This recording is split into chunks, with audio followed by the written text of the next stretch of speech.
أعوذ بالله من الشيطان الرجيم. بسم الله الرحمن الرحيم.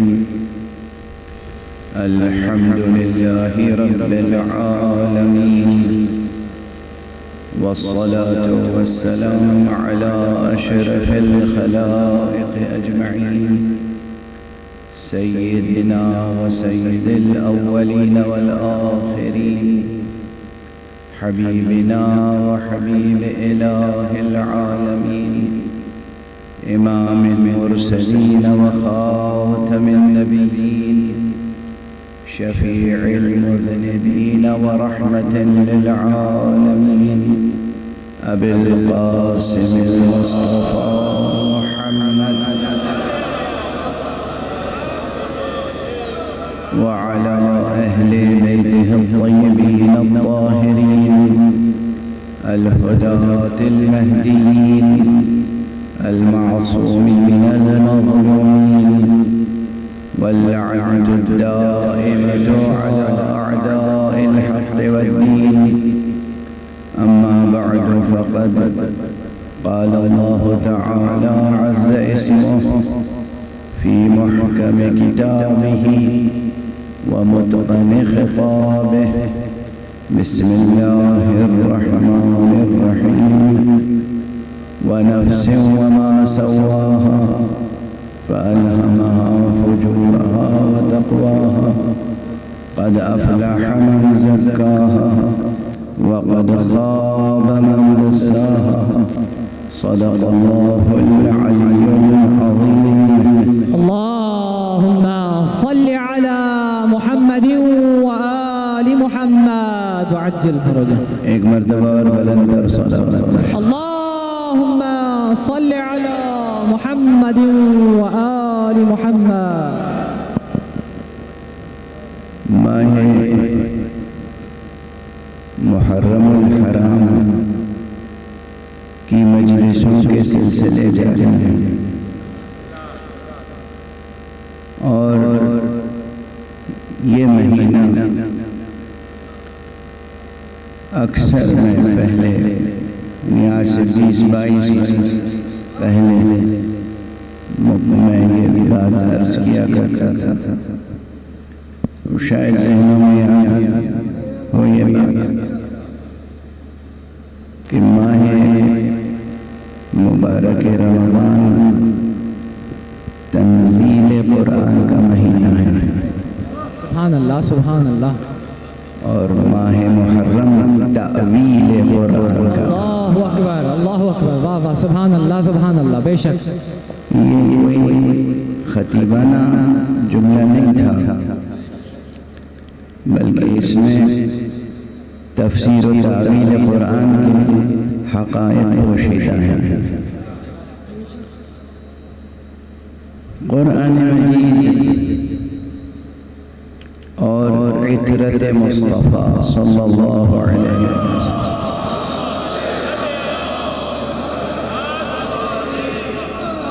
یہ دونوں چیزیں نفوس انسانیہ کی تربیت کے لیے ہیں. ہم سب تربیت کے محتاج ہیں. عموماً اس سفر میں مختلف مقامات پر بھی میں نے تقریباً اسی موضوع سے گفتگو کی ہے، اور وہی آج اور ذرا آگے بڑھانے کی کوشش کر رہا ہوں. دور دور سے حضرات مومنین تشریف لائے ہیں، مومنات تشریف لائے ہیں. ہم عمر کی جس منزل میں بھی ہوں اور ہماری آغوش میں بھی جس عمر کا بھی بچہ پرورش پا رہا ہے، سب کے لیے یکساں طور پر یہ موضوع اہم ہے. یہ نفس انسانی وہ ہے جس میں بے قرار ترقی کے امکانات حضرت حق نے پوشیدہ کیے ہیں. توجہ ہے. حضرت واجب حضرت حق سبحانہ و تعالی نے اس نفس انسانی میں بے قرار ترقی کے اور امکانات پوشیدہ کیے. تو اگر کوئی بوڑھا ہے 100 برس کا 110 برس کا تب بھی اسے مایوس نہیں ہونا چاہیے کہ اب تو میں کیا بن سکتا ہوں. سبحان اللہ سبحان اللہ. آپ بوڑھے ہو گئے اب بھی آپ سلمان بن سکتے ہیں. واہ واہ واہ واہ واہ کیا بات ہے ماشاء اللہ.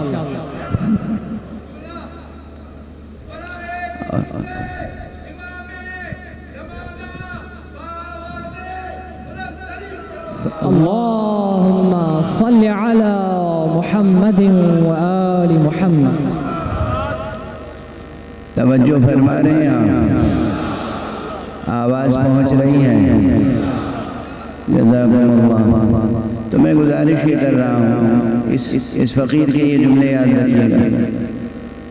کبھی بھی نہ اپنی ذات سے مایوس ہونا چاہیے نہ حق سبحانہ و تعالیٰ کا. مایوسی کفر ہے.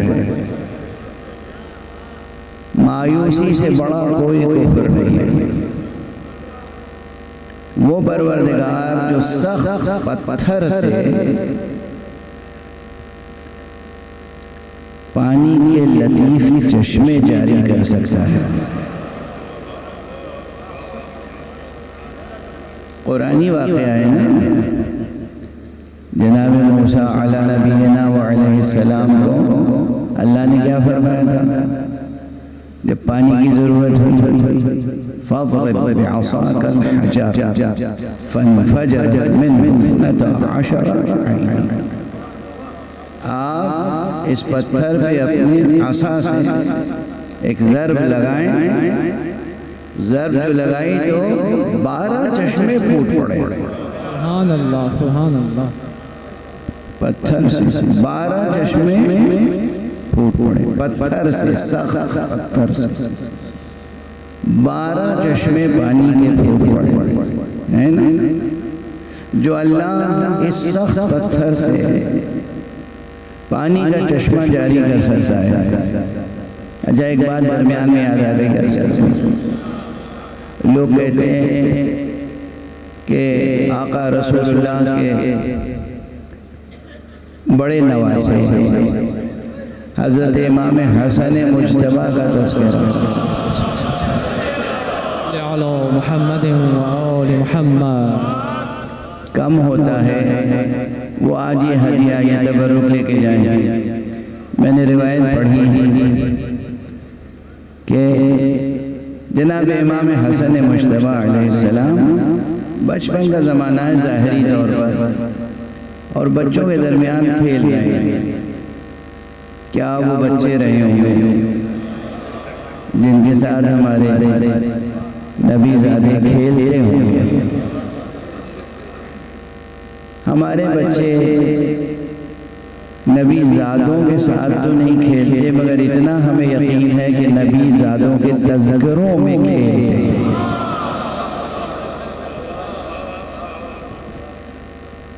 ماں باپ کی آغوش میں گھر میں ماحول میں کھیل میں بھی بچے گرتے ہیں تو یا علی تو سکھائی دیا جاتا ہے.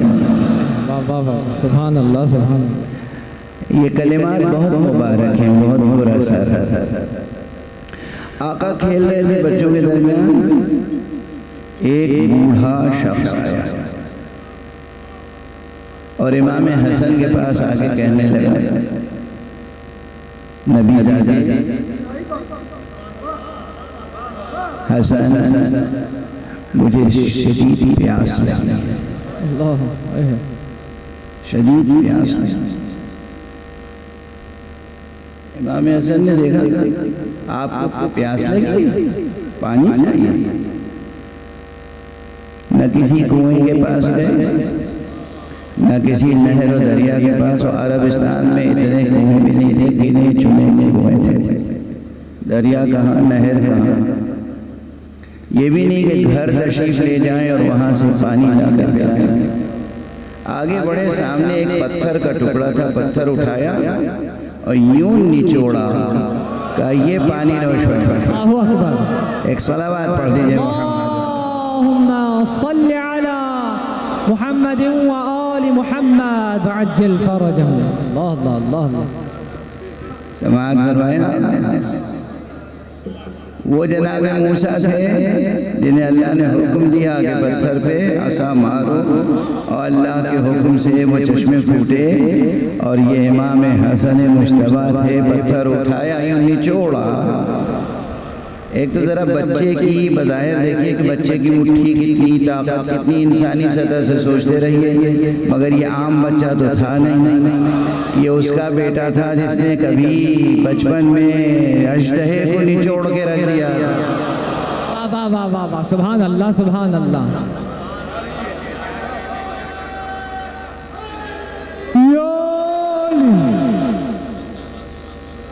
پانی عنایت فرما دیا. تو بہرحال یہ عرض کر رہا ہوں کہ پتھر سے پانی نکالنے کی یہ صلاحیت، یہ امکان، یہ قدرت، یہ شان اللہ سبحانہ و تعالیٰ کے پاس ہے نا.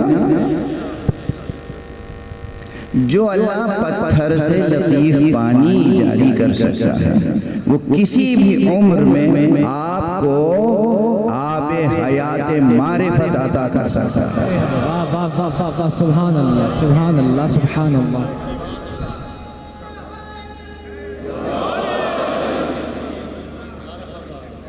بشرطے کہ طلب ہو.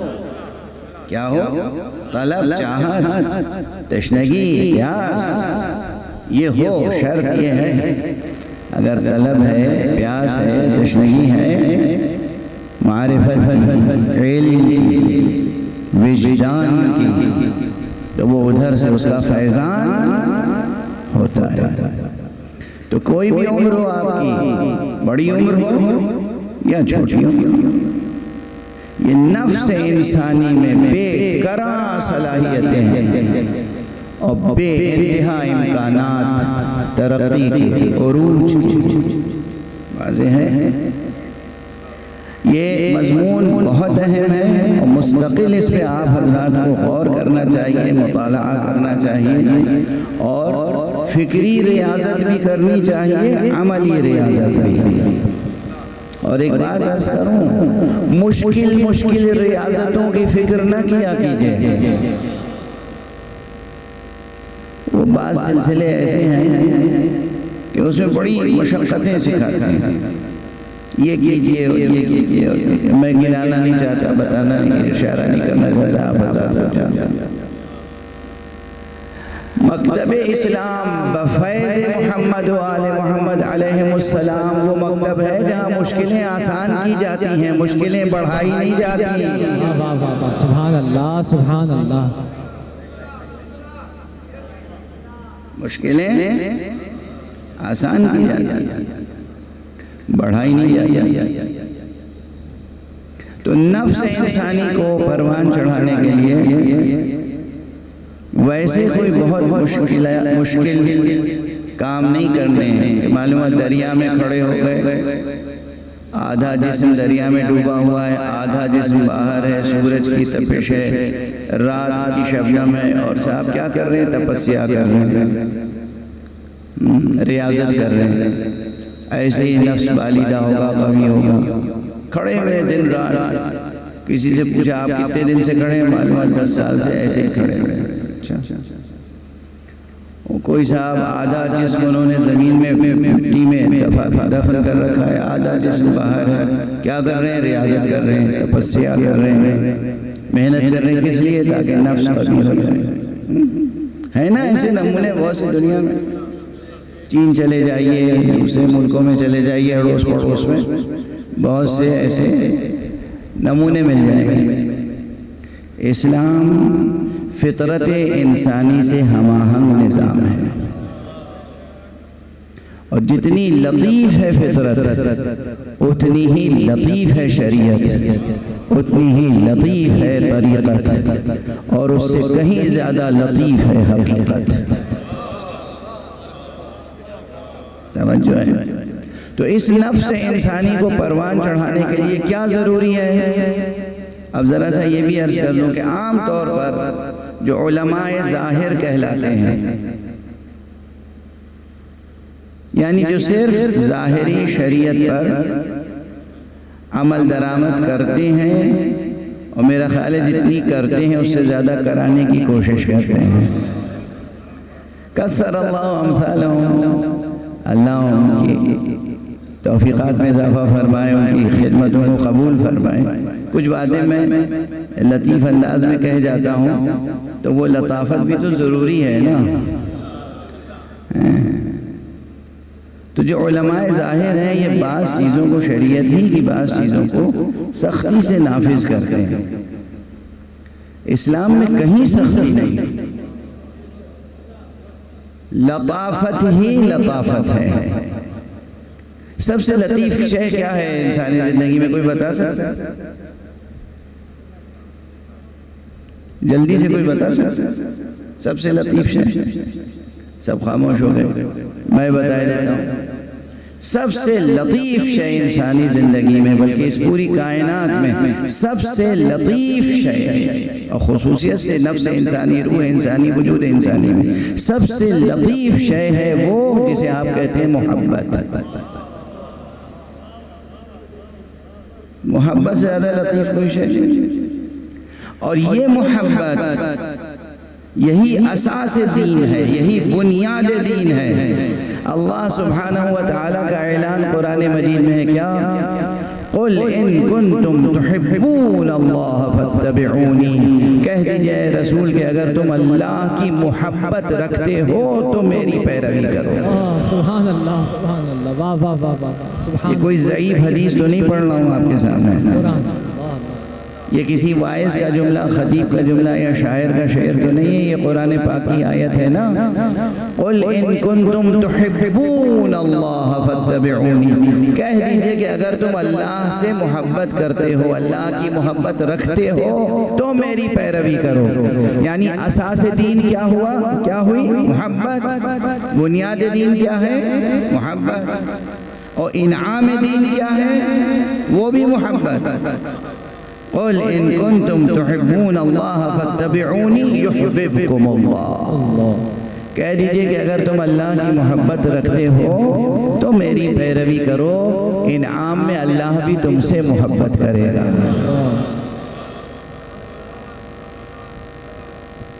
تو اب مزاج سمجھ میں آیا دین کا؟ دین، شریعت، اس کا مزاج کیا ہے؟ محبت. اساس محبت ہے، بنیاد محبت ہے، انعام بھی محبت.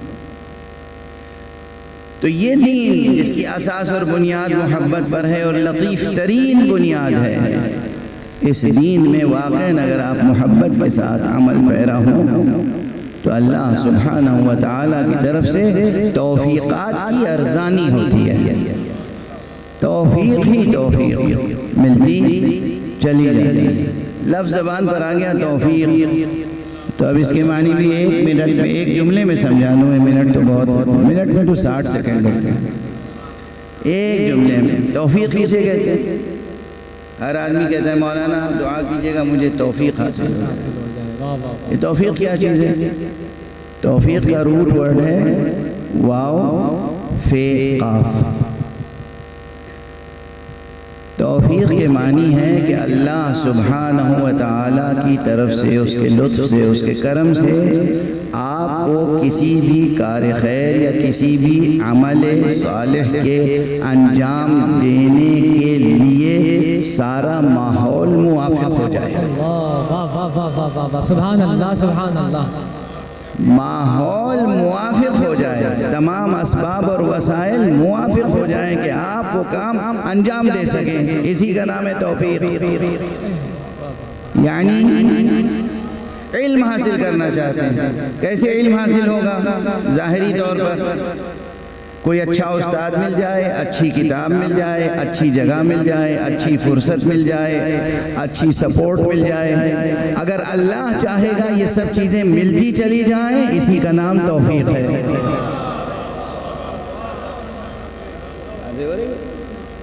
واضح ہے؟ تو اللہ سبحانہ و تعالیٰ کی طرف سے توفیق خوب ارزانی ہوتی ہے، خوب ملتی ہے توفیق۔ اگر آپ اپنے نفس کو پروان چڑھانا چاہیں، دیر تک گفتگو نہیں کروں گا، تو قرآن مجید میں یہ موضوع شروع سے آخر تک مسلسل موجود ہے۔ دو تین چیزیں جو بالکل سامنے کی ہیں لیکن اوجھل ہیں، وہ عرض کر دوں۔ یہ جو سورہ مبارکہ شمس ہے، جس کی میں نے تلاوت کرنے کی سعادت حاصل کی، یعنی اس کی چند آیتیں، کیا عظیم الشان سورہ ہے۔ آپ حضرات میں سے اکثر کو یاد ہوگا، یاد نہیں ہے تو یاد ہونا۔ اللہ کا کلام ہے، مولا کا کلام ہے، رب کا کلام ہے، اس چاہنے والے کا کلام ہے جو آپ کو بہت چاہتا ہے۔ اللہ آپ سے ایک ایک کو بہت محبت کرتا ہے۔ اللہ کتنی محبت کرتا ہے بتائیں۔ ایک بہت بڑے عارف بزرگوار کے پاس ایک شخص گیا، کہا مجھے کوئی دعا بتا دیجیے جو دعا میں کروں تو میری حاجت پوری ہو جائے۔ کہا جاؤ اللہ سے یہ کہو، اے پروردگار تجھ کو تیری اس محبت کا واسطہ جو مجھ سے ہے، میرا یہ کام انجام دے۔ اللہ اکبر، اللہ اکبر، سبحان اللہ۔ تجھ کو تیری اس محبت کا واسطہ جو مجھ سے ہے۔ اللہ اپنی مخلوقات سے، اللہ آپ سب سے محبت کرتا ہے۔ ارے جس کو اللہ جیسا محبت کرنے والا، چاہنے والا نصیب ہو، اسے دنیا میں کس قدر اعتماد کے ساتھ اور ناز کے ساتھ جینا چاہیے۔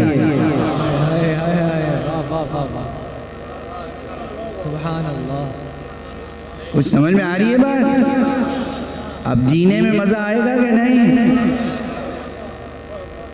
اب کسی کو ڈپریشن تو نہیں ہوگا، کسی کو مایوسی محرومی کا احساس تو نہیں ہوگا۔ جسے یہ احساس ہو خدا جیسا چاہنے والا۔ ایک ہوتا ہے دوست، بڑا چاہنے والا دوست ہے، اور وہ صاحب اب باپ بڑے چاہنے والے ہیں، اولاد بہت چاہنے والی ہے، بھائی بہن رشتہ دار بہت چاہنے والے ہیں، جو بھی چاہنے والے ہیں ان کی قدرت، طاقت، صلاحیت محدود ہے۔ سب سے پہلے یہ تصور کرنا چاہیے وہ چاہنے والا ہمیں نصیب ہے جس کی بے کرا قدرت ہے۔ واضح ہو رہی ہے بات؟ میرا آنا سوارت ہو جائے۔ اللہ جیسی ہستی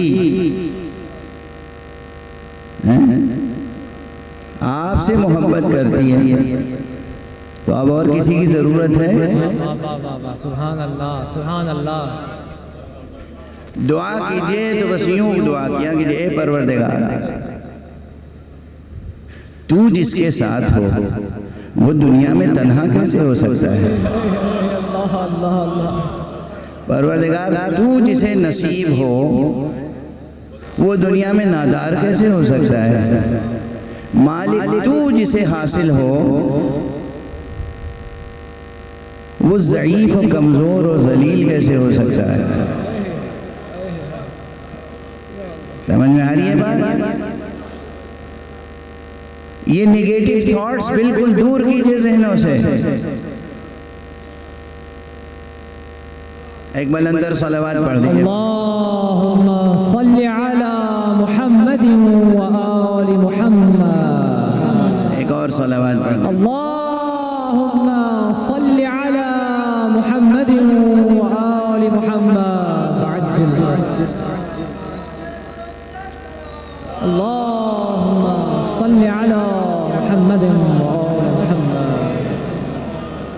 ایک ایک فرد، مرد، خواتین، بچے، جوان جو ہیں سب سے میں گزارش کر رہا ہوں درد مندی کے ساتھ، دل سوزی کے ساتھ، آج ایک نئی زندگی لے کے جائیے گا اس مجلس سے۔ نیا عزم، نیا حوصلہ، نیا اعتماد، نئی زندگی۔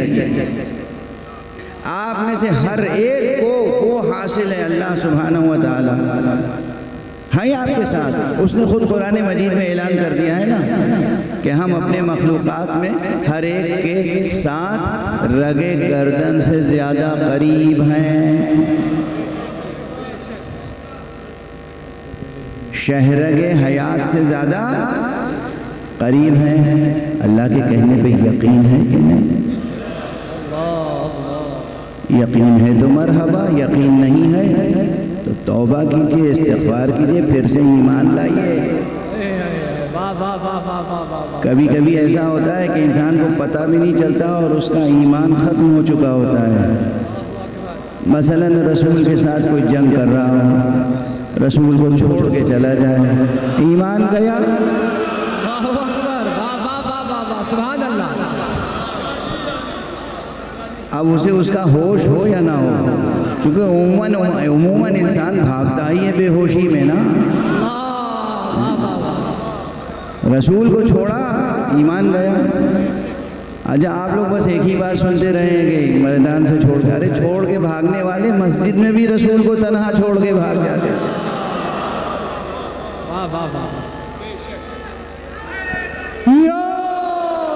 میں کسی تاریخ سے نہیں پڑھ رہا ہوں، میں کسی ضعیف روایت سے نہیں پڑھ رہا ہوں۔ قرآن مجید میں سورہ جمعہ ہے کہ نہیں؟ بالکل ہے۔ سورہ جمعہ کے آخر میں کیا ہے؟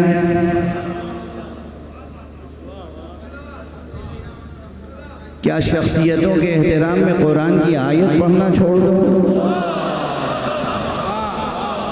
کیا ہے قرآن مجید میں؟ وَإِذَا رَأَوْا تِجَارَةً أَوْ لَهْوًا انفَضُّوا إِلَيْهَا وَتَرَكُوكَ قَائِمًا۔ جب وہ کسی تجارت کا کارواں دیکھتے ہیں یا کھیل تماشے کا کارواں دیکھتے ہیں تو اے رسول آپ کو مسجد میں تنہا کھڑا قیام کی حالت میں چھوڑ کے بھاگ جاتے ہیں۔ اللہ اکبر، اللہ اکبر، اللہ۔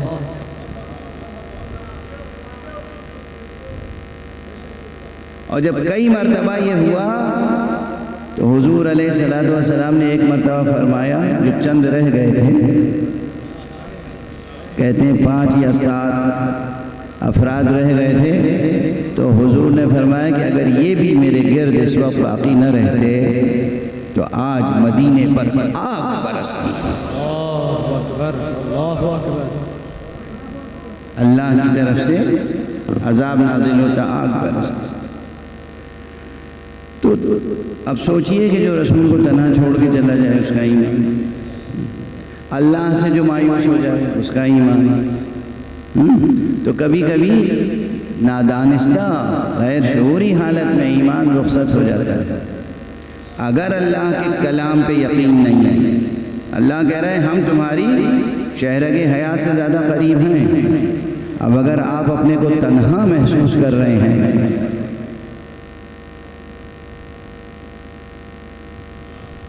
غیر شعوری طور پہ آپ کیا ہو رہے ہیں؟ توجہ ہے؟ غیر شعوری طور پہ اللہ۔ اگر آپ کو اللہ پاک کے اس قول پر یقین نہیں ہے، قرآن پاک کی کسی ایک آیت پر بھی شک ہو، شبہ ہو، یقین نہ ہو، تو ایمان کہلائے گا؟ ایمان رخصت۔ پھر سے اشہد ان لا الہ الا اللہ وحدہ لا شریک لہ واشہد ان محمدا عبدہ ورسولہ کہہ کے مسلمان بننے کی ضرورت ہے، اسلام لانے کی ضرورت ہے۔ واضح ہے بات؟ بالکل واضح ہے۔ اللہ آپ کے ساتھ ہے، اور جب اللہ آپ کے ساتھ ہے تو پھر آپ تنہا نہیں ہیں۔ اس اللہ نے آپ کو جو نفس عطا کیا وہ کتنا لطیف نفس، اور اس کا تذکرہ جہاں جہاں کیا ہے کس انداز سے کیا ہے۔ اب یہ سورہ مبارکہ بسم اللہ الرحمن الرحیم والشمس وضحاها والقمر اذا تلاها، قسم ہے سورج کی اور اس کی پھیلی ہوئی روشنی کی۔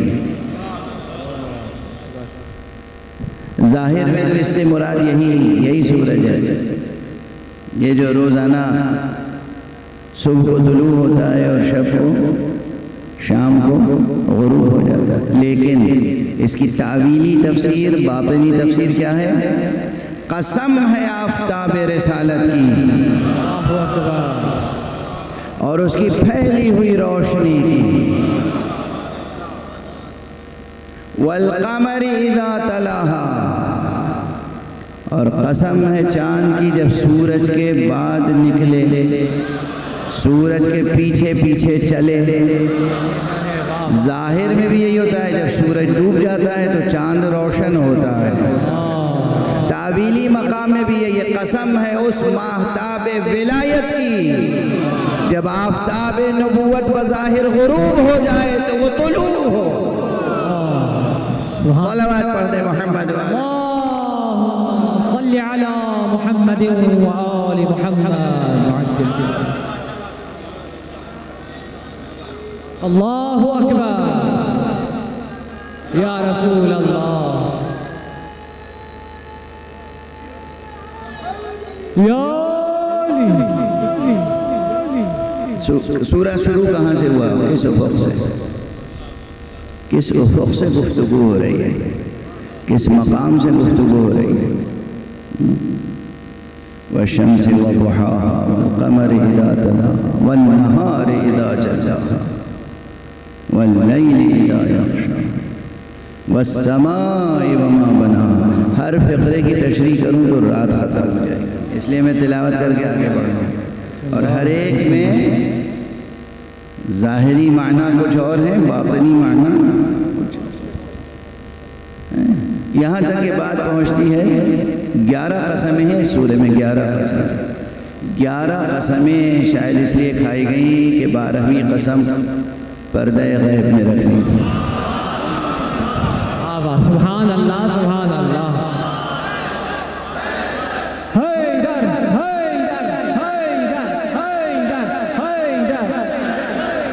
ظہور امام زمانہ بلند ترین صلوات صلی علی محمد و آل محمد۔ 11 قسمیں کھانے کے بعد جو بات کہی گئی وہ کیا ہے؟ وَنَفْسٍ وَمَا سَوَّاهَا، یہ بھی قسم ہے، نفس کی قسم اور اس کے بنانے والے کی قسم۔ اتنی قسمیں کھا کے بعد جو کہی گئی وہ کیا ہے؟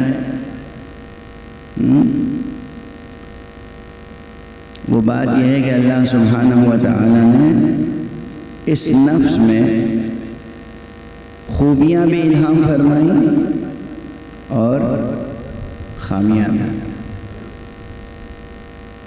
اور الہام فرمانے کے بعد ایک بات فرمائی، قد افلح من زکاہا وقد خاب من دساہا۔ بس 2 لفظوں پہ آج گفتگو ہوگی، بس زکاہا اور دساہا۔ قد افلح من زکاہا، فلاح پائی اس نے جس نے اس نفس کو پروان چڑھایا، اور خائب و خاسر اور ناکام اور محروم رہا وہ من دساہا۔ دسا کے معنی، دسا کے معنی سمجھتے ہیں آپ؟ دال سین اور اس کے اوپر ہے تشدید، دسا۔ دسے کے معنی ہے زمین کھود کے مٹی کے نیچے کسی چیز کو چھپا دینا، دبا دینا۔ اب اس کا اردو ترجمہ کیسے کریں گے؟ بات نفس کی ہے۔ نفس اگر عین جسم ہوتا تو یہ بات قرآن میں اس طرح نہیں کہی جاتی، اس لیے کہ جسم تو ہے ہی ہے خاک سے بنا ہوا، جسم خاک سے بنا ہوا ہے، جسم عناصر ظاہری اور عناصر مادی سے بنا ہوا ہے، یعنی یہ تو خود خاک ہے، مٹی ہے۔ اس کے معنی ہے کہ جو نفس عطا ہوا ہے وہ مادی نہیں ہے، اس کے لیے یہ بات ہو رہی ہے کہ فلاح پائی اس نے جس نے اس نفس کو پروان چڑھایا، اور خائب و خاسر ہوا وہ جس نے اس نفس کو خاک میں ملایا، مٹی میں ملا دیا۔ یعنی ایک جوہر نفیس ملا تھا، آپ نے اسے خاک میں ملا دیا۔ یعنی اتنی جسم کی پرورش کی، جسمانی لذتوں میں اتنا ڈوب گئے کہ جو روح کی ترقی اور نفس کی ترقی کی منزلیں تھیں وہ تمام منزلیں رہ گئیں۔ ترقی نہیں کر سکے آپ. اب سمجھ میں آئی بات؟ بظاہر ابھی بہت بحث باقی ہے. نفس کے پروان چڑھانے کے کیا معنی ہے اور نفس کے خاک میں ملا دینے کے کیا معنی ہے؟ پہلی چیز تو وجودی اعتبار سے، آنٹولوجیکل اعتبار سے میں عرض کر دوں کہ یہ ہے کیا؟ نفس ایک حقیقت ہے، نفیس، لطیف، گراں قدر، گراں بہا اور مجرد یعنی ایبسٹریکٹ، جس میں بے کرا امکانات پوشیدہ ہیں. بے کرا امکانات. اچھا یہ امکانات وہی بات ہے. ابھی میں آ رہا تھا تو زمینوں کی طرف اشارہ کیا میرے بھائی نے اور کہا کہ دیکھیے یہ زمینیں بالکل صحرا ہوا کرتی تھیں کبھی، اب یہاں پر ہر طرف سبزہ ہی سبزہ ہے. تو میں نے کہا اس کے معنی یہ ہے کہ ذرا نم ہو تو یہ مٹی بہت زرخیز ہے ساتھی.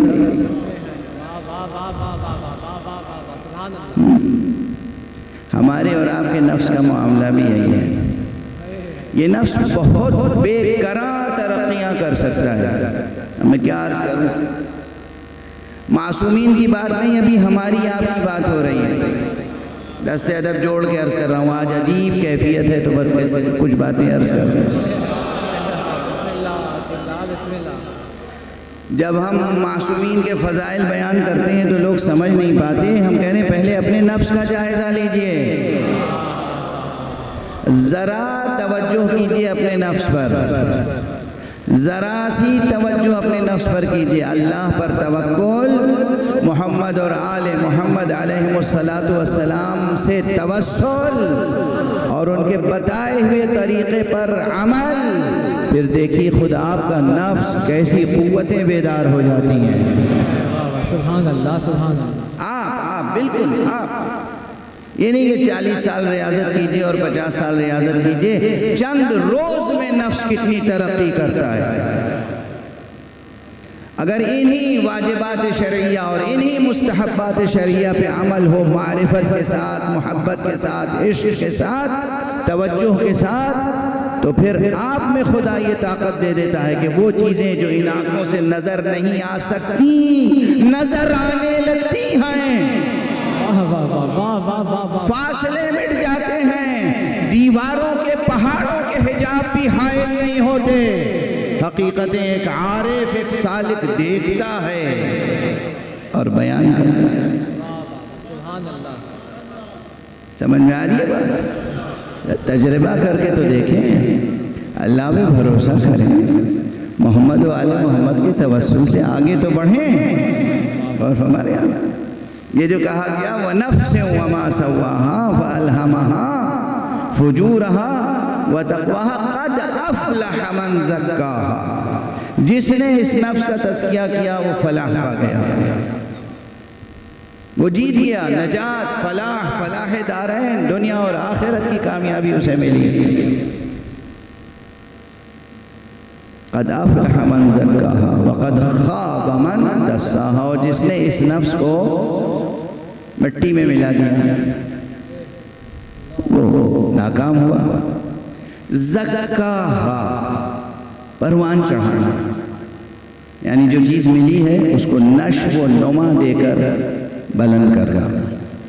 ایک بیج ہوتا ہے، چھوٹا سا بیج آپ مٹی میں بو دیتے ہیں، پھر اسے مناسب مقدار میں روشنی،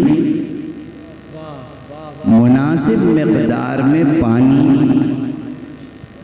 یہ سب ملتا رہے تو وہ بیج ایک شجر سایہ دار بارور بنتا ہے.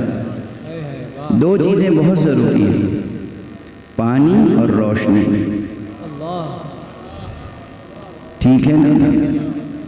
یہ نفس کا تخم بھی اس مٹی کے بدن میں، اس جسم میں بو دیا گیا ہے، اور روشنی کا انتظام بھی ہے، پانی کا انتظام بھی. اور کہا گیا کہ اب تم مناسب مقدار میں توجہ دو، نفس کو پروان چڑھاؤ. پروان چڑھانے کے معنی بس اتنے سمجھ لیجئے فی الحال کہ نہ اسے روشنی سے محروم رکھو نہ پانی سے محروم رکھو. مناسب مقدار میں جو روشنی اور پانی ہے وہ اسے فراہم ہوتا رہے تو پھر تم ترقی کرتے چلے جاؤ گے. بھئی کیسے آپ درخت کو کیسے پروان چڑھاتے ہیں؟ پودا لگاتے ہیں. پودوں کی قسمیں ہیں. کچھ پودے جو ہیں انڈور ہوتے ہیں، آؤٹ ڈور ہوتے ہیں. جو انڈور ہیں انہیں کتنی روشنی چاہیے، جو آؤٹ ڈور پلانٹس ہیں انہیں کتنی روشنی چاہیے، کس فصل میں کیا چاہیے، جانتے ہیں نا یہ سب. یہ تو آپ لوگ خوب جانتے ہوں گے، ہم کیا بتائیں گے آپ کو. لیکن روشنی چاہیے ہوتی ہے، پانی چاہیے ہوتا ہے، اور وہ بھی مناسب مقدار میں. ہر پودے کو اس کے لحاظ سے الگ الگ پانی چاہیے. بعض پودے ایسے ہیں جنہیں زیادہ پانی دے دیجئے تو جل جاتے ہیں. اب یہ تو اپنے اپنے ظرف کی بات ہے. کوئی وہ ہوتا ہے جو آگ سے بھی نہیں جلتا، کوئی وہ ہوتا ہے جو پانی سے جل جاتا. صلوات پڑھ دیجئے محمد و آل محمد. صلی علی محمد و آل محمد. واضح ہے. کوئی وہ ہوتا ہے جو آگ میں بھی نہیں جلتا، اور کوئی وہ ہوتا ہے کہ جو پانی سے جل جاتا ہے.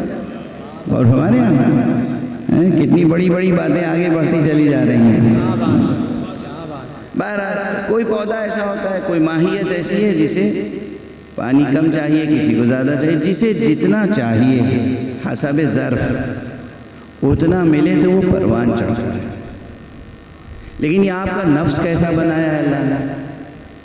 یہ نفس ایسا بنایا. اس کے لیے روشنی اور پانی کے استعارے کس لیے استعمال کر رہا ہوں میں؟ ایمان کی دولت روشنی ہے، علم کی دولت اس کے لیے پانی ہے. جتنا پانی دیتے جاؤ گے، یعنی جتنا علم حاصل کرتے جاؤ گے، یہ نفس کا شجرہ بڑھتا چلا جائے گا. یہ نفس انسانی دودھ، دہی اور مٹھا اور مسکا اس سے نہیں بڑھتا. روٹی اور تافتان اور شیرمال اور بریانی اور پلاؤ، گوشت، مچھلی، مرغ، یہ نفس انسانی کے پروان چڑھنے کی چیزیں نہیں ہیں. یہ زیادہ ہوگا نا تو نفس مٹی میں مل جائے گا. سبحان اللہ، سبحان اللہ. قبلہ سمجھ میں آ رہی بات؟ نفس مٹی میں مل جائے گا. جہاں یہ چیزیں زیادہ ہوئیں، جتنی ضرورت ہے جینے کے لیے، مطلب وہ پرانی بات قرآنوں کے انداز میں کہہ دوں کہ جینے کے لیے کھاؤ، کھانے کے لیے نہ جیو. ٹھیک ہے نا؟ یہ ایک سلیقہ ہے، یہ ایک نفس پر خود ایک قابو. ٹھیک ہے نا؟ کتنا کھانا اور کتنا نہیں کھانا. مختصر غذا، مختصر غذا. تو بہرحال لیکن یہ مادی غذا تو مختصر کہا گیا کہ مختصر. علم کے لیے کہیں کوئی آیت اور حدیث نہیں ہے کہ مختصر علم. یاد رہے گی یہ بات. معلوم پڑھ رہے تھے، پڑھتے پڑھتے نوکری مل گئی، پڑھائی چھوڑ دی. یہ کیا کیا؟ ایسے ہی جہالتیں بڑھتی ہیں، ایسے ہی پروان چڑھتی ہیں جہالتیں. اچھا خاصا پڑھ رہے تھے، شادی ہو گئی، تعلیم چھوڑ دی. یہ کیا؟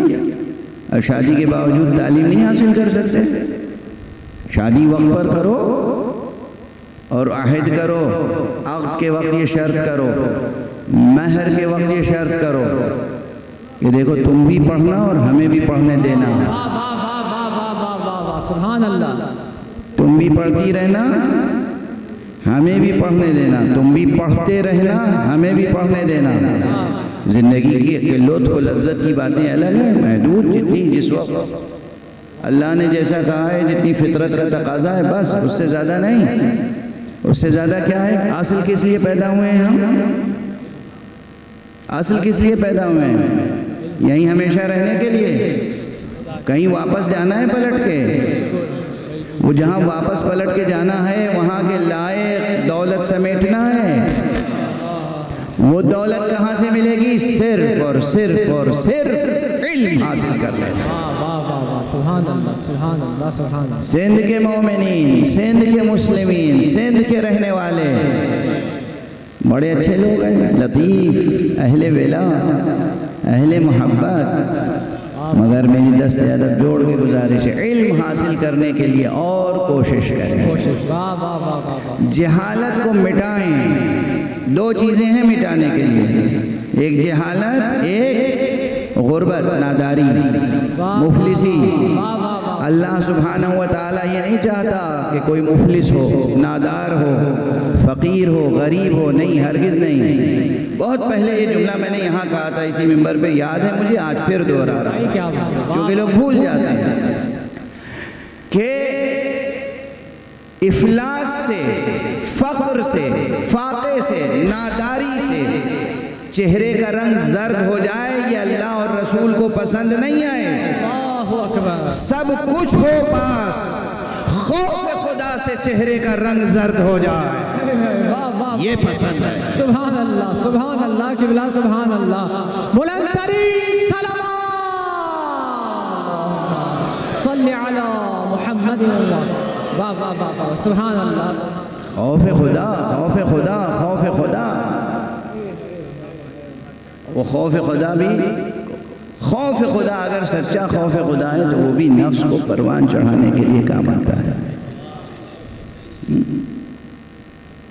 محبت خدا کا احساس وہ لطیف عنصر ہے جو نفس کو پروان چڑھاتا ہے، اور کوئی چیز پک کے پختہ ہو کے اپنے آخری منزل تک پہنچے اس کے لیے ہمیشہ کسی نہ کسی حرارت کی ضرورت ہوتی ہے، ایندھن کی ضرورت ہوتی ہے، حرارت کی ضرورت ہوتی ہے۔ یہ حرارتیں، ان میں سے ایک بڑی چیز ہے خوف خدا۔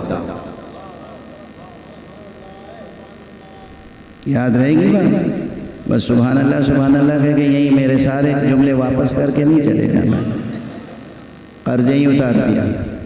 خوف حق، خوف خدا۔ خدا، اس سے پہلے ایک جملہ کہا تھا، آپ کہیں گے کہ جناب اس مرتبہ یہ کہا تھا، اس مرتبہ یہ کہہ رہے ہیں، دونوں باتیں صحیح ہیں، ان میں دونوں میں کوئی تضاد نہیں ہے، کوئی کانٹرڈکشن نہیں ہے۔ میں نے پہلے عرض کیا تھا کہ خدا ڈرنے کی چیز نہیں ہے، خدا تو محبت کرنے کی شے ہے۔ آج بھی وہ درست ہے، خدا سے محبت کیجیے، لیکن کیا جس سے محبت کی جاتی ہے اس سے ایک محترمانہ خوف نہیں رکھتا؟ بچے باپ سے محبت کرتے ہیں مگر باپ سے ڈرتے بھی ہیں کہ نہیں؟ یہ جو باپ سے ڈر ہوتا ہے، یہ جو ماں سے ڈر ہوتا ہے، اس میں محبت بھی شامل ہوتی ہے، احترام بھی شامل ہوتا ہے، عظمت بھی شامل ہوتی ہے، پاس و لحاظ شامل ہوتا ہے، اسی کا نام خوف رکھ دیا جاتا ہے۔ ٹھیک ہے نا؟ وہ منفی خوف ہے، یعنی ماں باپ سے، بزرگوں سے جو بچوں میں ڈر ہوتا ہے وہ والا ڈر نہیں ہوتا جو سانپ سے اور بچھو سے اور شیر سے ہوتا ہے۔ دونوں قسم کے ڈر الگ الگ ہیں نا، اب اس سے زیادہ تو وضاحت نہیں ہو سکتی، ہے نا، الگ الگ۔ ایک قاتل، اب معاف کرنا ایسے الفاظ میں استعمال نہیں کیا کرتا تھا مگر اب کرنے لگا ہوں، صحافت دنیا کی ایسی ہے، بہت بہت معافی چاہ رہا ہوں۔ ایک قاتل، ایک ظالم، ایک جابر، ایک غنڈے سے، ایک بدمعاش سے خوف ہوتا ہے نا، وہ خوف منفی ہے، وہ خوف مطلوب نہیں ہے، وہ خوف نہیں ہونا چاہیے۔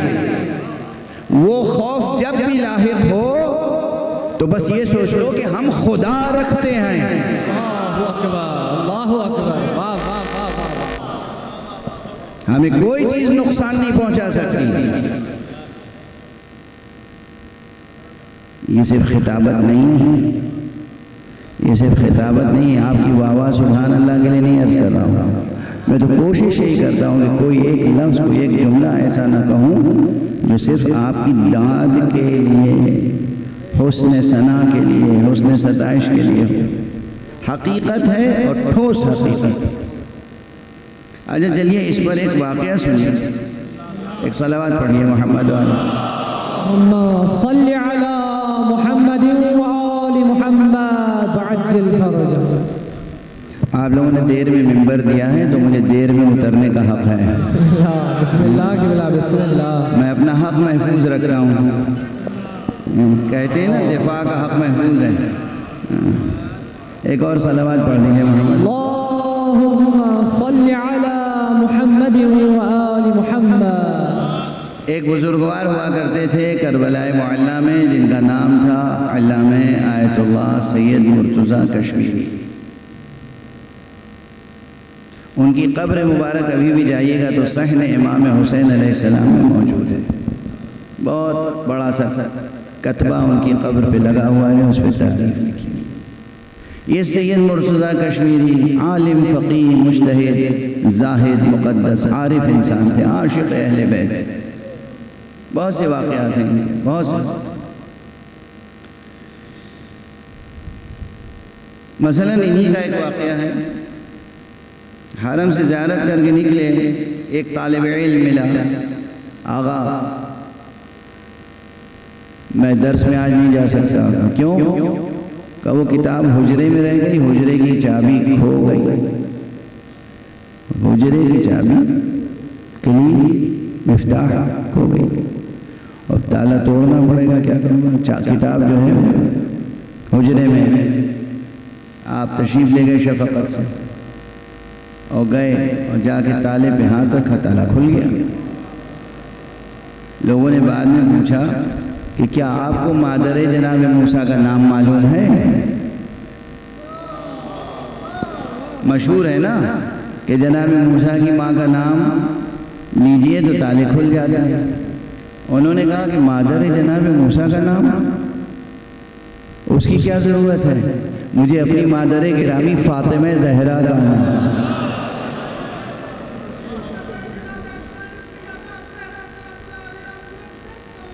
اللهم صل على محمد وآل محمد. سید ہے, سید ہو جو ایسا, ٹھیک ہے نا.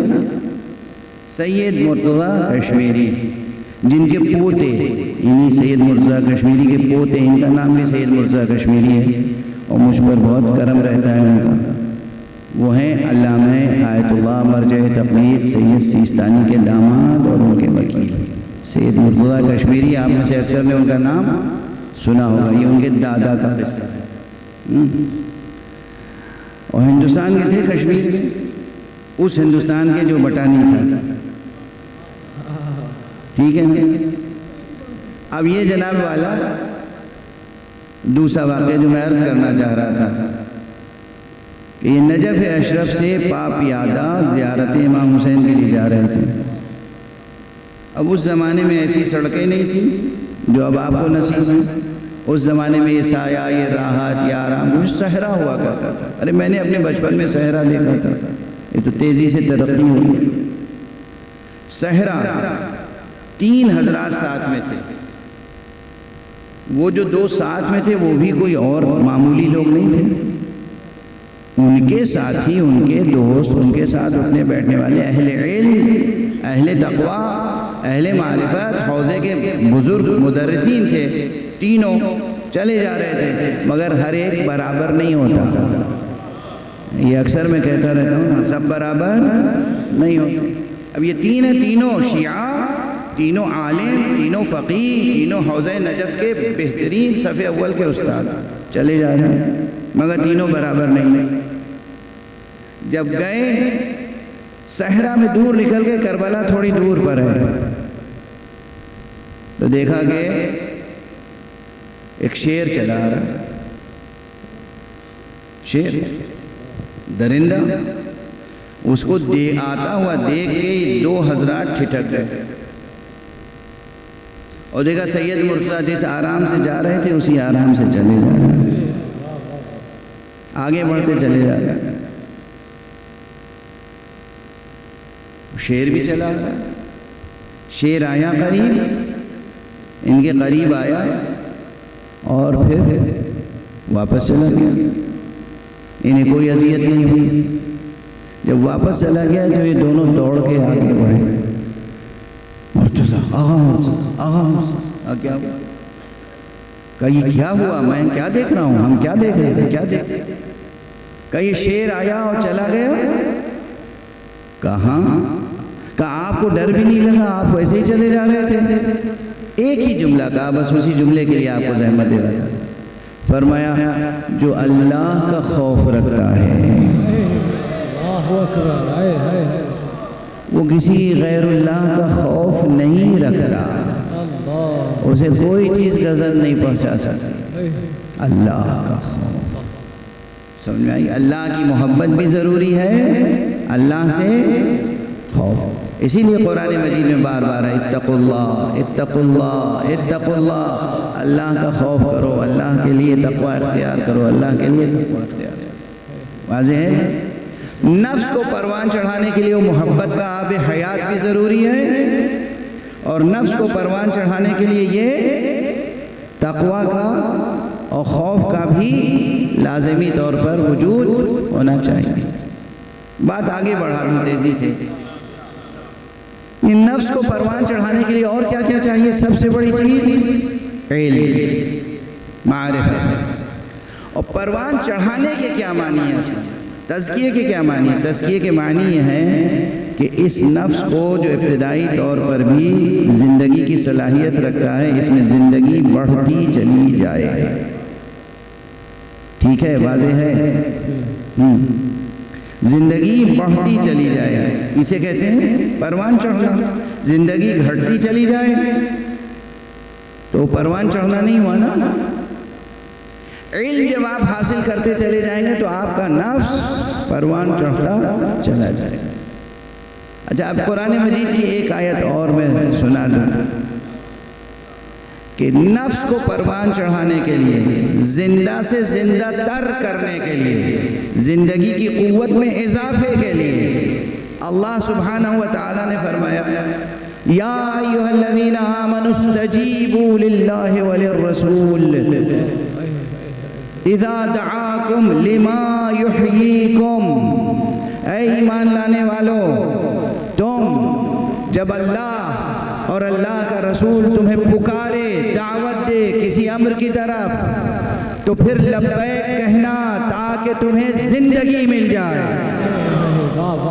سبحان اللہ۔ اذا دعاکم لما یحییکم، تمہیں جلانے کے لیے، تمہیں زندگی بخشنے کے لیے وہ پکارتا ہے۔ خود اس آیت میں بڑی لطافت ہیں، بس دو ایک نکات کی طرف اشارہ کر کے گفتگو کو مختصر کر۔ نفس کو علم چاہیے، اور علم کہاں سے ملے گا؟ علم ملے گا باب علم سے، علم ملے گا مدینہ علم سے۔ رسول نے تعارف کرا دیا، انا مدینۃ العلم علی بابها، میں مدینہ علم ہوں، میں شہر علم ہوں، اور علی اس کا در ہے۔ بس سیدھا سیدھا راستہ یہ ہے، اگر واقعاً وہ علم حاصل کرنا ہے کہ جس سے آپ کو زندگی مل جائے، لا زوال زندگی، تو آپ کو وابستہ علی ابن ابی طالب۔ عظمت مولا علی علیہ السلام، بلند ترین صلوات، صلی علی محمد و آل محمد۔ واضح ہے یہ بات؟ سبحان اللہ۔ آسان بنا بنا کے کہہ رہا ہوں تاکہ یاد رہے، بہت زیادہ الجھن نہ۔ اللہ پر یقین، اللہ سے محبت، اللہ کا خوف، اور پھر اس کے علاوہ کیا؟ شہر علم سے رشتہ، باب علم سے تبسم۔ ٹھیک ہے نا؟ سب ضروری ہے، بغیر اس کے نفس اپنے کمالات تک نہیں پہنچ سکتا۔ اور قرآن مجید کی آیت نے کیا کہا؟ یا ایھا الذین آمنوا استجیبوا، اے ایمان لانے والو لبیک کہو، للہ وللرسول، اللہ کی آواز پہ لبیک کہو اور رسول کی آواز پر، اذا دعاکم لما یحییکم، جب وہ پکارے تمہیں اس بات کی طرف جو بات تمہیں زندہ کرنے والی ہے۔ اچھا، اس آیت پر ایک لطیف جملہ تو عرضی کر دیں، یہ خطاب کس سے کر رہے تھے؟ مردوں سے یا زندوں سے؟ واہ واہ واہ واہ۔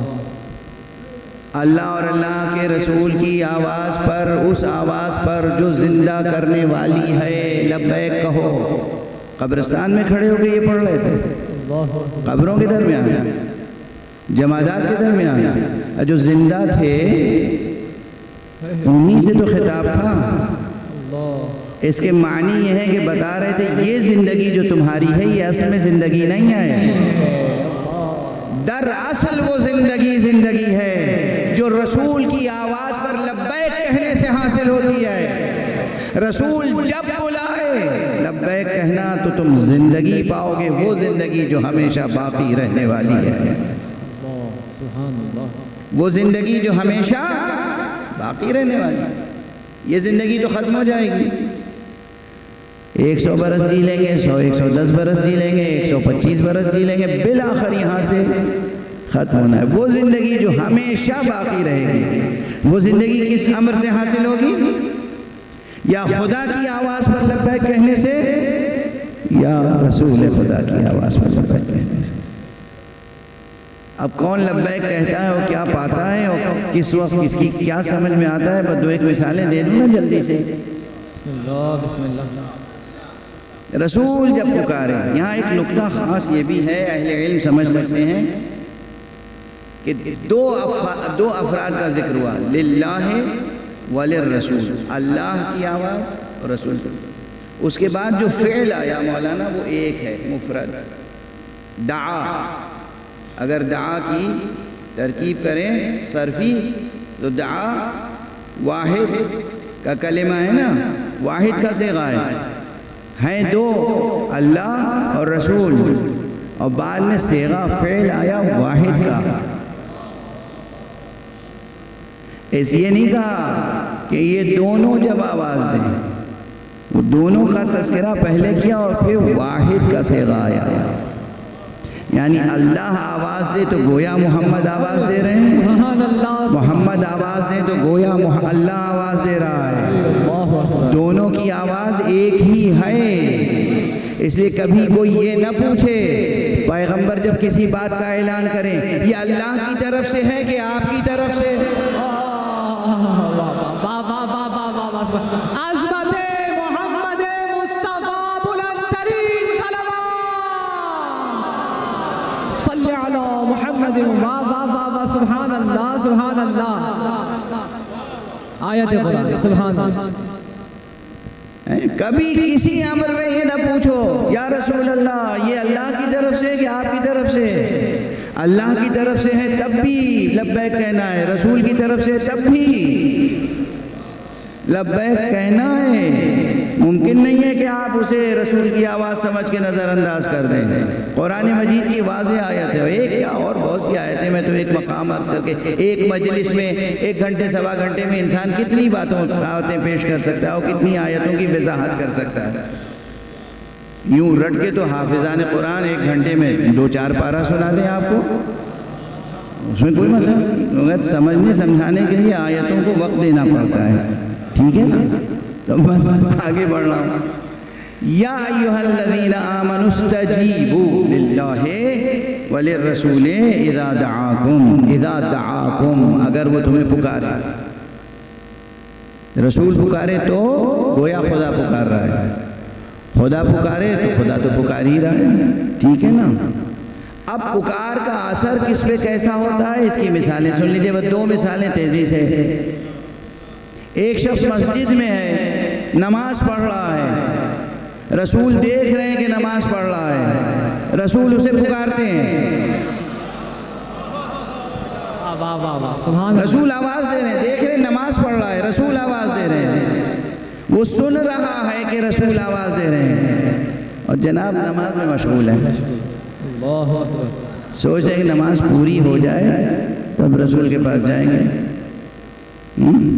یعنی گویا اللہ کے پاس کھڑے ہیں، اللہ کے محضر میں اللہ کو چھوڑ کے رسول کے پاس کیسے جائیں؟ جب نماز ختم ہوئی رسول نے کہا میں تجھے پکار رہا تھا، کہا رسول اللہ میں نماز پڑھ رہا تھا، کہا نماز تجھے سکھائی کس نے؟ اللہ اکبر اللہ اکبر، واہ واہ سبحان اللہ۔ جس حالت میں ہو رسول آواز دیں اسی حالت میں دوڑ کے جاؤ رسول کی طرف. توجہ رکھنا, دوڑ کے جاؤ. یہ شعور تبھی بالیدہ ہوگا جب علم ہو, معرفت ہو. جس حالت میں ہو دوڑ کے جاؤ. نماز پڑھ رہے ہو دوڑ کے جاؤ. دوسرا واقعہ, ایک صاحب تھے, لوگ کہتے ہیں کہ رسول ان سے کام لیا کرتے تھے. رسول نے بھیجا حضرت ابن عباس کو کہ جاؤ بلا کے لاؤ. کہنے لگے کہہ دو کہ میں کھانا کھا رہا ہوں. اللہ اکبر. تھوڑی دیر کے بعد پھر بھیجا, میں کھانا کھا رہا ہوں. پھر بھیجا. اللہ کہہ رہا ہے جس حالت میں جب بھی رسول پکارے, واہ واہ واہ واہ. کھانا چھوڑ کے جو شخص رسول کی آواز پہ نہیں جا سکتا وہ شخص میدان جنگ میں کیا جائے گا. واہ واہ واہ واہ واہ. سبحان اللہ سبحان اللہ. تو رسول کی آواز پہ لبیک کہنے والوں کی تو تاریخ ہے, پوری تاریخ, روایت پہ روایت ہے. بیان کرتا چلا جاؤں تو 3 راتیں گزر جائیں گی. ایک اور مثال دوں. بسم اللہ. ایک جوان ہے, نئی اس کی شادی ہوئی ہے اور وہ بستر راحت پر ہے, اور رسول نے کہا کہ چلو میدان جنگ میں چل جائیں. اللہ. اسی حالت میں اٹھا اور دوڑ گیا. سبحان اللہ سبحان. غسل نہیں کیا, طہارت نہیں کر سکا, دوڑ گیا. چونکہ غسل تو نماز کے لیے واجب ہے نا, میدان جنگ میں جانے کے لیے ویسے غسل تو واجب ہے نہیں. دوڑ گیا. انعام کیا ملا جب شہید ہوا؟ رسول نے گواہی دی اس کو ملائکہ نے آ کے غسل دیا ہے. سبحان اللہ سبحان اللہ سبحان اللہ. رسول کی آواز پر آواز دینے کے نتیجے میں کیا اعزاز نصیب ہوتا ہے. سن رہے ہیں بزرگان جوانان عزیز, سب ٹھوس تاریخی واقعات ہیں نا. لقب ہی پڑ گیا غسیل الملائکہ, یعنی وہ شہید جسے ملائکہ نے غسل دیا. واہ واہ سبحان اللہ. ایک صلوات پڑھ دیں محمد. اللہم صلی علی محمد و آل محمد. ایک مرتبہ پھر سے بولا کریم صلوات. اللہم صلی علی محمد و آل محمد. اس نفس کو وہ زندگی عطا کرنے کے لیے, اس درجے پر پروان چڑھانے کے لیے کہ جہاں آخرت کی زندگی اس کی ملکیت بن جائے, آخرت کی زندگی حاصل ہو جائے. اللہ کی آواز پر, اللہ کے رسول کی آواز پر لبیک کہنا ضروری ہو, بلکہ یہی ایک طریق ہے, یہی ایک راستہ ہے, دوسرا کوئی راستہ نہیں ہے. اب کہیں بھی رسول پکاریں اور جو کچھ رسول عطا کرے وہ قبول کرنا ہے. اس کی گنجائش نہیں ہے کہ یا رسول اللہ یہ آپ کی طرف سے ہے کہ کیسے ہے کہ خدا کی طرف سے. چاہے وہ روز ذوالعشیرہ ہو, دعوت ذوالعشیرہ کا روز ہو, چاہے وہ میدان غدیر ہو, چاہے وہ خیبر ہو, چاہے وہ خندق ہو, رسول پکارے تو حاضر ہونا ہے. رسول جس چیز سے روک دیں اس سے پیچھے ہٹ جانا ہے. رسول جس چیز کو عطا کریں اسے قبول کر لینا ہے. ایک صلوات پڑھیں محمد و آل. اللہم صلی علی محمد و آل محمد وعجل فرجهم. ماشاءاللہ. چھوٹی سے چھوٹی بات ہو یا بڑی سے بڑی بات, ٹھیک ہے, واضح ہے. چاہے وہ وضو کا مسئلہ ہو, تیمم کا مسئلہ ہو, غسل کا مسئلہ ہو, نماز کا مسئلہ ہو, چاہے جہاد کا مسئلہ ہو, زکوٰۃ کا مسئلہ ہو, روزے کا مسئلہ ہو, اور چاہے وہ ولایت کا مسئلہ ہو, شہادت کا مسئلہ ہو, جتنے مسائل چھوٹے سے لے کے بڑے تک رسول جو دیں وہ کلیت کے ساتھ قبول کرنا ہے.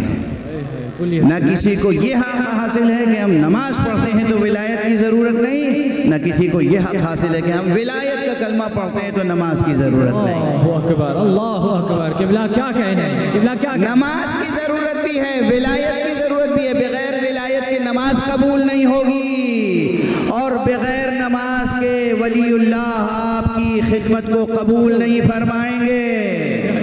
واہ واہ واہ واہ سبحان اللہ. قبلہ کیا بات ہے. جو چیز بھی خدا کی طرف سے ہے، جو چیز بھی خدا کے رسول کی طرف سے ہے، جو چیز بھی ائمہ اہل بیت کی طرف سے، سب قبول کرنا ہے۔ اپنی رائے کو دخل نہیں دینا ہے، اپنی پسند اور ناپسند کی گنجائش نہیں، اپنے ذوق کی گنجائش نہیں ہے، ہمیں اس میں مزہ نہیں آتا، ٹھیک ہے، پھر چکھیے گا آتش جہنم کا مزہ، کہیں بھی کہنے کی گنجائش نہیں۔ واضح ہے، دین کو مکمل طور پہ قبول کرنا ہے۔ ہاں یہ ضرور ہے، حفظ مراتب ہے، نماز و ولایت میں یہ فرق ضرور ہے، جب ولی خدا پکارے تو نماز توڑ کے دوڑو، لیکن جب ولی خدا پردے غیب میں ہے، ولی خدا نہیں پکار رہا ہے، کوئی مجھ جیسا حقیر فقیر ذاکر خطیب، ہم نماز تقریر کر رہے ہیں، اذان ہو گئی، واہ واہ واہ واہ واہ واہ واہ قبلہ، ہاں سندھ میں گفتگو کر رہا ہوں، حیدرآباد میں، واہ، سنیں گے حضرات، یاد رکھیں گے، ہم جیسے حقیر فقیر خطیب کو یہ حق ہے کہ کہیں گے صاحب ارے بھئی اذان تو روز ہوتی ہے، آج میں آیا ہوں مجھے سن لو، کیا نکتہ ہے قبلہ، نعوذ باللہ استغفر اللہ، آپ کیا، آپ کی حیثیت کیا، آپ کی حقیقت کیا، اذان ہو رہی ہے، جب خدا کے لیے اذان دی جائے تو اس کا احترام لازم ہے، بس آج اتنا ہی کافی، نہیں بس اکثر طبیعت میں بھی وہ قوت نہیں، ایک حوالہ دوں گا اور آپ کی طبیعتیں منقلب ہو جائیں گی۔ خدا کے لیے اذان ہو، حکم خدا کے تحت اذان ہو تو اس کا کتنا احترام ضروری ہے، اس کا اندازہ امام معصوم کے عمل سے کیجیے کہ اگر اذان بیجا بھی کوئی دلوا دے اور امام منبر پہ تقریر کر رہے ہوں تو امام خاموش ہو جائے، امام خاموش ہو جائے، اس سے بڑھ کے کیا؟ عزادارو، سوگوارو، کربلا کے سوگوارو، دین کی قدر و قیمت بہت ہے، اللہ کے حکم کی قدر و قیمت بہت ہے، شریعت کی قدر و قیمت بہت ہے، شریعت پامال نہ ہونے پر، شریعت پامال نہ ہو، اللہ کا نام بلند ہو رہا ہو اور اس کا احترام نہ کرو، زیب نہیں دیتا، نماز کا وقت آ جائے یا گزر جائے زیب نہیں دیتا۔ مولا علی، مولا رسول اللہ، مولا امام حسن، مولا امام حسین، سب نے تلواروں کی چھاؤں میں نمازیں پڑھی ہیں، کسی نے یہ نہیں کہا، کسی نے یہ نہیں کہا کہ جنگ ہو رہی ہے اس لیے نماز بعد میں پڑھ لیں گے، سمجھ آئی؟ جنگ احد میں مولا رسول اللہ نے نماز پڑھی تھی، جنگ احد، جنگ احد، جنگ احد، جس میں حضور پاک زخمی ہوئے تھے، آپ کی خود سر مبارک میں در آئی تھی، آپ کے دندان مبارک شہید ہوئے تھے، آپ کا روح مبارک پورا خون سے تر ہو گیا تھا، آپ کا لباس خون سے تر ہو گیا تھا، میدان احد میں جناب فاطمہ زہرا تشریف لائیں، میدان احد میں مولا علی آئے، موجود تھے، مولا علی اپنی سپر میں پانی لے کے آئے، بی بی جناب فاطمہ زہرا نے چلو پانی دیا اور اپنے پدر بزرگوار نبی خاتم کا چہرہ دھویا، اس کے بعد آپ نے وضو فرمایا، بیٹھ کر نماز پڑھی، میدان جنگ میں نماز پڑھی، کس قدر خود زخمی تھے، کس قدر صدمے اٹھائے تھے، حمزہ جیسا چچا، حمزہ اسد اللہ و اسد رسول ہے، حمزہ جیسا چچا شہید ہوا تھا، صدمے تھے، زخم تھے، میدان جنگ تھا، مگر آپ نے نماز پڑھی، امام امیر المومنین نے نماز کی حالت میں جان جعفری کو سپرد کر دی، بی بی فاطمہ الزہرا کتنے دنوں تک ٹوٹی ہوئی پسلیوں میں نماز پڑھتے.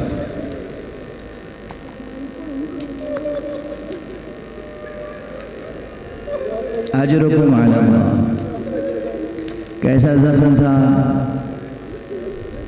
خواتین سن رہی ہیں، خود نماز کی پابندی کریں، اپنی گود میں پلنے والے بچوں کو نماز کا پابند بنائیں.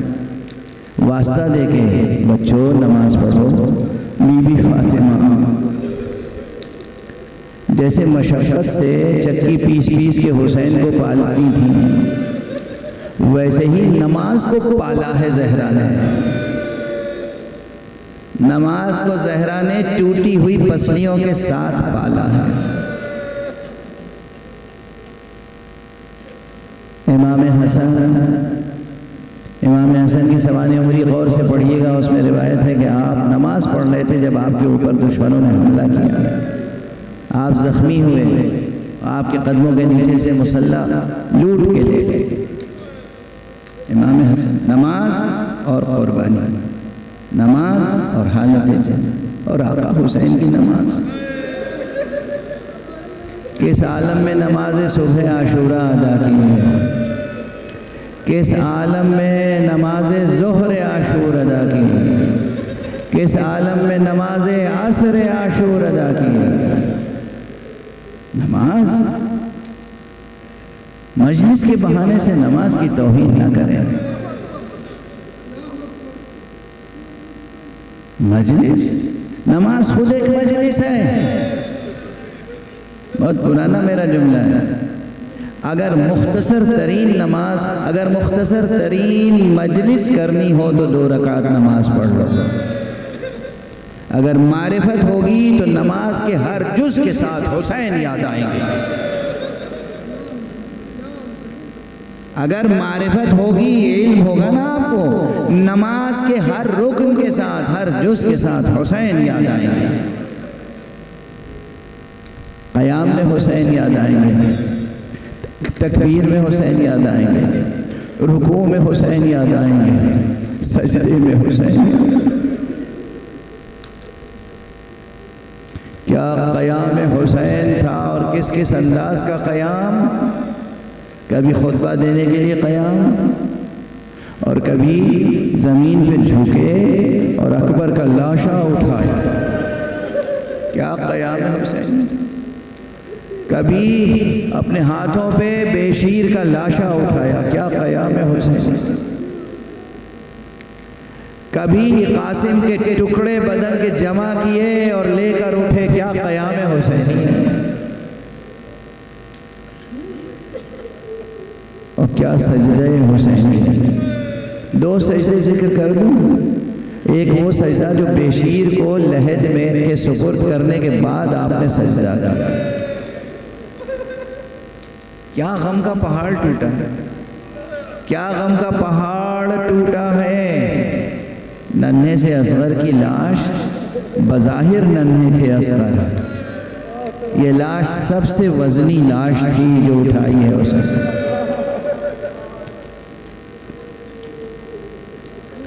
اصغر کی لاش سب سے وزنی لاش تھی جو حسین نے اٹھائی ہے، اور اسی لیے ناز فرما رہے تھے. 7 مرتبہ آگے بڑھے، 7 مرتبہ پیچھے ہٹے. انا للہ و انا الیہ راجعون، رضا بقضائہ و تسلیما لامرہ. چشم فلک دیکھ کتنا بڑا بار ہے یہ مصیبت کا، مگر حسین کے قدموں میں لغزش نہیں آئے.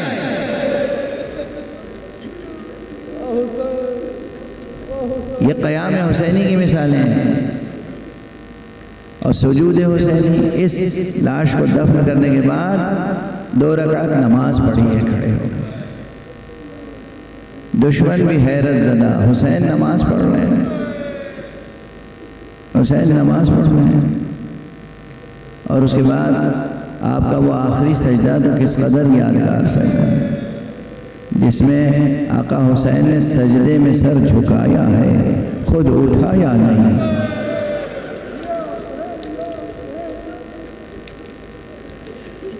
عاشورہ گزر چکا، بس اب ایک فقرہ اور عرض کروں.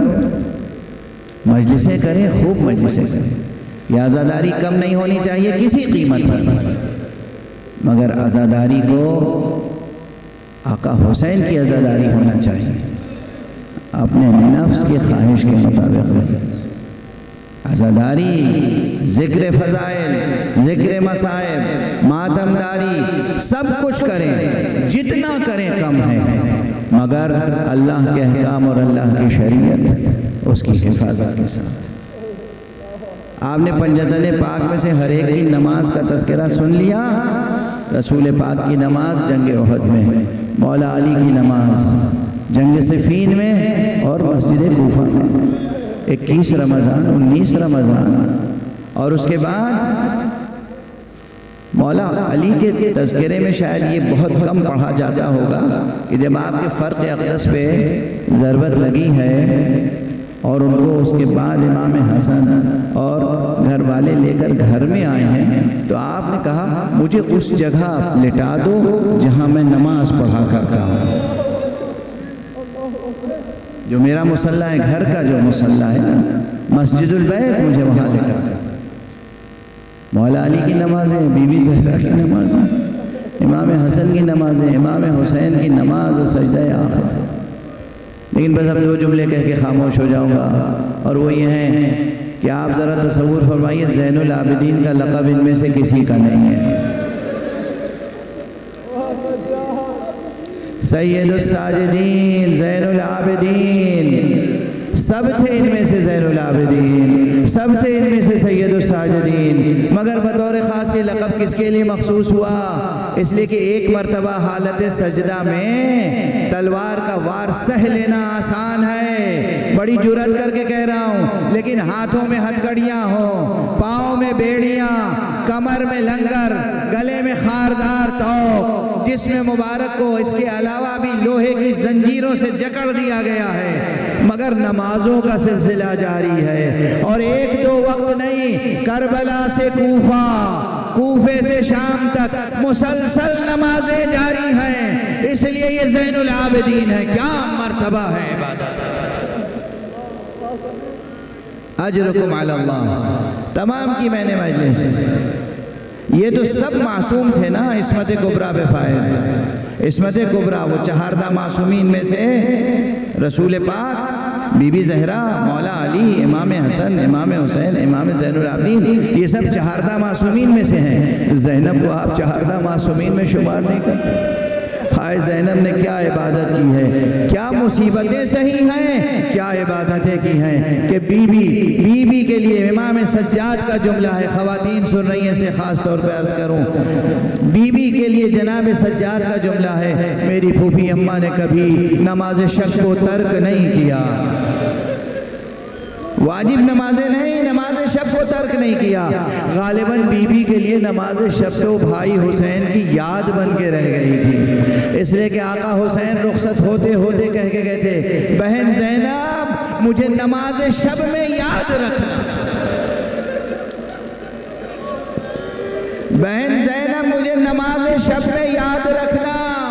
اب نماز شب زینب کے لیے بھائی کی یاد بن گئی تھی، اس لیے زینب کیسے چھوڑ سکتی تھی نماز شب؟ اور نماز شب امام سجاد کا جملہ ہے، کربلا جیسی قیامت گزر گئی، راستے زندان کی مشقتیں، مگر میری پھوپھی کی نماز شب کبھی قضا نہیں ہوئی۔ اور زندان میں ایک مرتبہ آپ نے فرمایا، پھوپھی اماں میں نے آپ کو کبھی بیٹھ کے نماز پڑھتے ہوئے نہیں دیکھا، کیا سبب ہے کہ آج بیٹھ کے نماز پڑھ رہی ہیں؟ اور بی بی نے جواب دیا ہے، بیٹا کربلا میں جب سے اسیر ہوئی ہوں اس وقت سے آج تک آب و دانہ اتنی قلیل مقدار میں آتا ہے کہ بچوں کے لیے کافی نہیں ہوتا، میں اپنے حصے کی غذا بچوں کو دے دیتی ہوں، اپنے حصے کا پانی بچوں کو پلا دیتی ہوں، اب میرے جسم میں یہ طاقت نہیں رہ گئی کہ کھڑے ہو کر نمازیں پڑھ سکیں۔ اِنَّا لِلَّهِ وَإِنَّا إِلَيْهِ رَاجِعُونَ، اِنَّا لِلَّهِ وَإِنَّا إِلَيْهِ رَاجِعُونَ، رِضًا بِقَضَائِهِ وَتَسْلِيمًا لِأَمْرِهِ۔ پروردگار ہمیں علوم قرآن اور معارف اہل بیت سے آشنا فرما۔ معبود پروردگار ملت اسلامیہ کو ایمان اور اتحاد کی نعمتیں عطا فرما۔ الہی آمین، پروردگار ہمارے سینوں میں ہمیشہ چراغ توحید روشن رہے۔ الہی آمین، پروردگار ہمارے ہاتھوں میں دامان ختم نبوت رہے۔ الہی آمین، پروردگار ہمارے قدم ہمیشہ صراط مستقیم ولایت پہ گامزن رہے۔ الہی آمین، محمود اس خانوادے کو اپنی خاص مرحمت، اپنے خاص لطف، اپنے خاص کرم سے سرفراز فرما، الہی آمین، جو اس اہتمام سے آقا حسین کی عزاداری کرتے ہیں۔ پروردگار اپنے ولی آخر کو حسن ظہور عطا فرما الہی آمین، اور ان کے ہاتھوں سے اپنی رحمت و رافت و عدالت کا پرچم دے۔ الہی آمین۔